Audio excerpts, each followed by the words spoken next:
Yes, next kijana. What are your names? My name is Emmanuel Wambwe.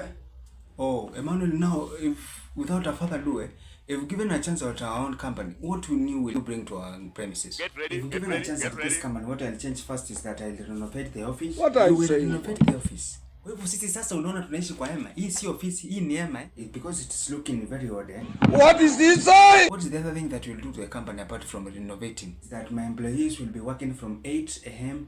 1 p.m. that is in the afternoon, and then the rest of the hours they go and spend time with their family. Working hours kutoka saa 2 mpaka saa 7. Hii kampuni imekuwa ni ya shosho yako. Kampuni imeanza kuwa ya nyanya yako. Sisi tumefanya kazi kutoka saa 1 mpaka saa 11, miaka 48. Unasema kuanzia saa 2 mpaka saa 7 mwatoka mkienda wapi? Hebu niambie kitu kingine ya maana isipokuwa that thing. I will make sure that their salary has increased small from the way they are to somebody because I know you are paying them badly. Kumbavu sana. Mshahara unaongezea kufanya kazi gani? Kwa hivyo unajaribu ni kujaribu kusema sisi wenye tumekuwa hapa tulikuwa tunafanya charity work Nitamnyorosha. Kijana, young man, are you not serious with the interview? Kitu kingine unaweza fanya apart from kuongezea watu mshahara? I'll make sure that I am hiring the young ones. Wazee tuende wapi? Automatically go home. What? It's high time kijana Emmanuel you step out. Say, no. Sasa ama ushika karatasi ndio hizi. Wewe njia njia. Hakuna. I cannot hire myself. Sasa mdosi nini kusema ukweli? Shika utufute kazi na uendelee. No. We cannot keep on assuming things here.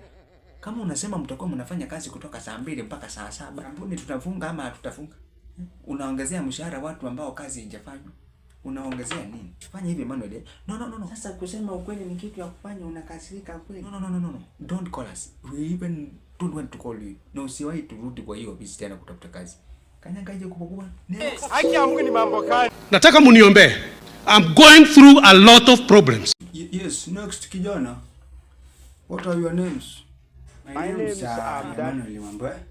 Oh, Emmanuel, now, if without a further ado, if given a chance at our own company, what new will you bring to our premises? Get ready, if given a chance at this ready. company, what I'll change first is that I'll renovate the office. What are you saying? Renovate the office. Kwa hivyo sisi sasa unaona tunaishi kwa hema. Hii si ofisi, hii ni hema. Because it's looking very odd. What is this? What is the other thing that you'll do to a company apart from renovating? Is that my employees will be working from 8 a.m.